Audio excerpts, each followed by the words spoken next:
안녕하세요. 보통 사람들의 결혼 이야기입니다. 오늘은 최근 연예계를 충격에 빠뜨린 배우 선호은숙 씨와 아나운서 유영재 씨의 결혼과 이혼 사건에 대해 깊이 있게 다뤄보겠습니다. 두 사람은 만난 지 불과 8일 만에 혼인신고를 하며 화제를 모았지만 1년 반 만에 파경을 맞게 되었는데요. 특히 최근 발생한 유영재 씨의 충격적인 사건이 이혼 과정에 큰 영향을 미쳤습니다. 도대체 두 사람에게 무슨 일이 있었던 걸까요? 법적으로 놓친 부분은 없는지 함께 살펴보겠습니다. 선호은숙 씨는 1981년에 배우 이영하 씨와 결혼하여 2007년에 이혼했습니다. 그 후 오랜 시간이 지난 2022년 10월 자신보다 4살 연하인 아나운서 유영재 씨와 전격적으로 재혼을 했습니다. 두 사람은 종교적 신념과 성격이 잘 맞아 만난 지 8일 만에 혼인신고를 했고 초고속 재혼이라는 화제 속에서 많은 관심을 받았습니다. 하지만 행복해 보이던 이들의 결혼 생활은 오래가지 못했습니다. 2024년 4월 결혼한 지 1년 6개월 만에 협의 이혼을 하게 되면서 짧았던 결혼 생활에 마침표를 찍게 되었지만 이 둘은 이혼으로 끝나지 않았습니다. 두 사람의 이혼과 맞물려 충격적인 사건이 터져 나온 것입니다. 유영재 씨가 결혼 생활 중인 2023년 3월부터 10월 사이에 당시 처형이었던 선호은숙 씨의 친언니를 5차례나 성추행한 혐의로 형사 재판을 받게 된 것입니다. 유 씨는 처음에는 모든 혐의를 부인했지만 결국 항소심에서 모든 혐의를 인정하고 반성문을 제출했습니다.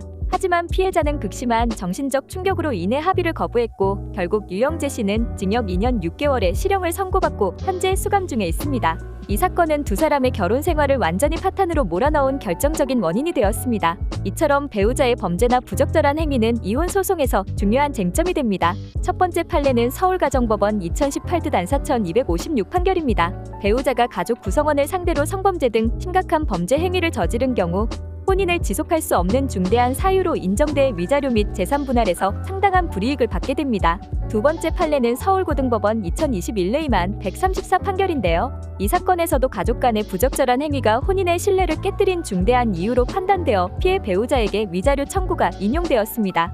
만약 선호은숙 씨가 법적 대응을 제대로 하지 않았다면 어떤 문제가 발생했을까요? 첫째, 재산상 피해입니다. 이혼 협의 과정에서 범죄 사실이나 중대한 귀책 사유를 충분히 반영하지 않으면 재산 분할과 위자료를 제대로 받지 못하는 상황이 벌어질 수 있습니다. 둘째, 사회적 이미지 피해입니다. 정확한 법적 절차 없이 감정적으로 대응할 경우 언론과 여론에 의해 피해자마저도 부정적인 영향을 받을 가능성이 큽니다. 셋째, 민사 형사 소송 장기화입니다. 이혼 시 관련 범죄나 문제를 명확히 정리하지 않으면 이후 민사 소송이 추가로 발생하거나 법적 갈등이 계속해서 이어질 수 있습니다. 그렇다면 이러한 상황에서는 어떻게 법적 대응을 해야 할까요? 첫 번째, 범죄 관련 증거 확보와 명확한 법적 대응이 필요합니다. 배우자의 범죄나 심각한 부적절 행위가 있을 경우 즉시 증거를 확보하고 변호사를 통해 법적 절차를 명확히 진행해야 합니다. 두 번째, 혼인 취소 및 위자료 청구 적극 검토입니다.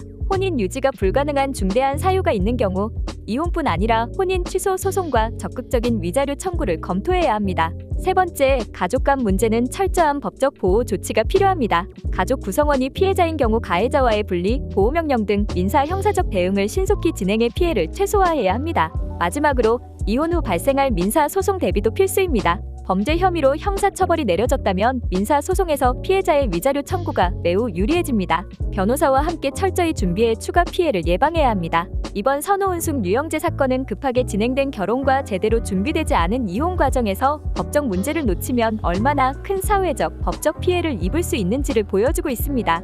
가장 안전하고 현명하게 이혼하는 방법을 알고 싶으시다면 고정 댓글을 꼭 확인해주세요. 이 영상이 유익했다면 좋아요와 구독, 알림 설정까지 부탁드립니다. 또한 앞서 들려드린 다양한 사례들처럼 여러분의 경험과 의견을 댓글로 남겨주세요. 보통 사람들의 결혼 이야기는 언제나 여러분과 함께합니다.